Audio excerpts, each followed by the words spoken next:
ہر ایک نے متفقہ طور پر ان کے طرز عمل کو خروج کہا، بغاوت کہا، اور مولا علی المرتضیٰ کو حق پر کہا، والحق کان بید علی۔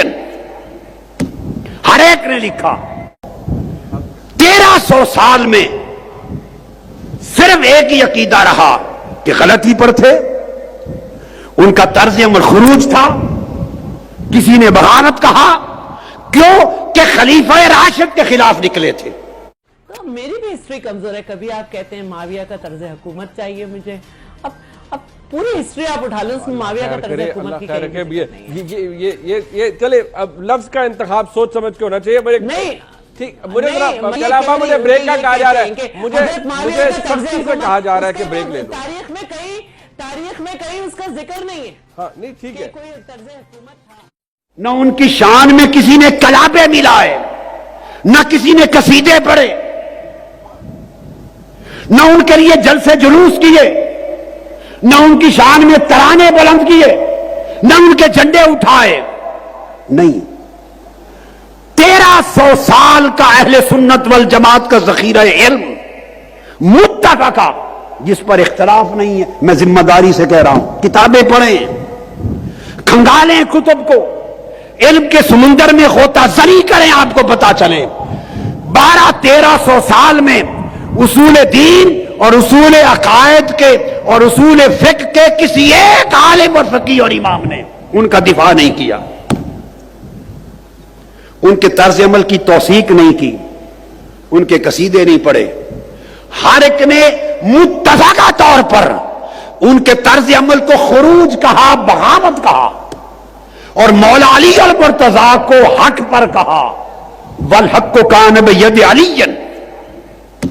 ہر ایک نے لکھا، مگر ساتھ کہا خبردار آپ کا حق نہیں۔ ان کو مجتہد خاطی کہا، یہ ان کا اجتہاد تھا، وہ خطا پر مبنی ہے، معاملہ اللہ پہ چھوڑا، اور صحابہ کرام میں شامل ہونے کی باعث کف لسان کو حکم دیا کہ کوئی انہیں کافر نہ کہے۔ میرے لفظ سنیں، کتابوں میں لکھا ہے کہ انہیں کافر نہ کہا جائے، انہیں فاسق نہ کہا جائے، تکفیر نہ کرے، منع ہے، حرام ہے، تفسیق نہ کرے، منع ہے، لعن و طعن نہ کرے، لعنت نہ بھیجے، منع ہے، حرام ہے، سب و شتم نہ کریں، گالی گلوچ نہ کریں، حرام ہے۔ 1300 سال سے ائمہ دین تو یہ کہہ کر دفاع کرتے رہے ہیں کہ لعن طعن نہ کریں، سب و شتم نہ کریں، ان کو کافر و فاسق نہ کریں، زبان بند رکھیں۔ یہ عقیدہ کہاں سے نکل آیا؟ لوگ زبان بند کرواتے رہے 1300 سال تک ائمہ، اور آج یہ عقیدہ کہاں سے آیا کہ آپ ان کے جھنڈے اٹھا لیں اور ان کے نعرے لگائیں، اور مسجد بجائے مسجد علی رکھنے کے ان کے نام پہ رکھے، اور ان کی شانوں پر ترانے اور قصیدے گائیں، اور ان کے جلسے کریں، اور ان کے عرس منائیں، اور یوم میلاد منائیں۔ خدا کے لیے مجھے بتا دو، 1300 سال میں یہ عقیدہ میں نے اپنی زندگی میں نہیں دیکھا۔ نہ اہل سنت والجماعت جو بریلوی مکتب فکر کہلاتا ہے، نہ ان کے ہاں دیکھا، نہ اہل سنت والجماعت میں جو علماء دیوبند ہیں، دیوبندی مکتب فکر، نہ ان کے ہاں دیکھا۔ یہ سن لیں، میں ضمانت کے ساتھ کہہ رہا ہوں، نہ اہل حدیث مکتب فکر میں دیکھا جن کو سلفی کہتے ہیں، نہ حنفیوں میں دیکھا، نہ مالکیوں میں، نہ شافعی میں، نہ حنبلی میں، نہ مقلدین میں، نہ غیر مقلدین میں، نہ اشاعرہ میں، نہ ماتریدیہ میں، نہ علماء میں، نہ صوفیاء میں، نہ محدثین میں، نہ فقہاء میں۔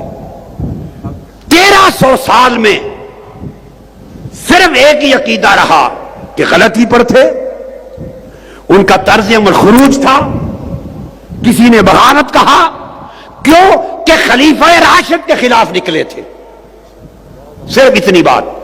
مگر چونکہ عمل سخت ہے، ساتھ کہہ دیا خبردار، لعن طعن نہیں کر سکتے، سب و شتم نہیں کر سکتے، معاملہ اللہ پہ چھوڑا، زبان کو بند رکھیں، ہر صحابی کی تعظیم کریں، ہمارے اوپر واجب کر دیا۔ عقیدہ تو یہ تھا کہ چپ رہیں، تم نے اپنی چپ توڑ دی اور نعرے لگا کر بالواسطہ مولا علی المرتضیٰ کے بغض کو پھیلانا شروع کر دیا۔ اب آج حضرت امیر معاویہ، میں خود رضی اللہ تعالیٰ عنہ کہتا ہوں، میں سب و ستم کو حرام جانتا ہوں، کف لسان کا عقیدت میرا وہ عقیدہ ہے جو 1300 سال سے ائمہ اور اکابر اہل سنت کا کتابوں میں ہے. ہم زبان بند رکھتے ہیں اور تم نے زبان کھولی. کھولتے مولا علی کہنے میں کھولتے تو بات تھی، ایمان تھا. تم نے ان کو مولا بنایا جن کے لیے ائمہ چپ کرواتے رہے کہ چپ زبان بند رکھیں، سب و شتم نہیں کرنا، لان تان نہیں کرنی، تفسیق و تکفیر نہیں کرنی. وہ چپ کراتے رہے تاکہ صحابہ کا کہ جو ایک نسبت ہے اس کی وجہ سے تعظیم رہے، معاملہ اللہ پہ چھوڑ دیں. ختم. 1300 سال یہ رہا. اب تم جھنڈے لے کے باہر نکل آؤ اور ان کی شانیں بیان کرو اور ان کے جلسے جلوس نکالو اور لوگوں کے ذہنوں میں ایک انتشار پیدا کرو کہ وہ بھی صحابی تھے، یہ بھی صحابی تھے، وہ حق پر تھے، یہ حق پر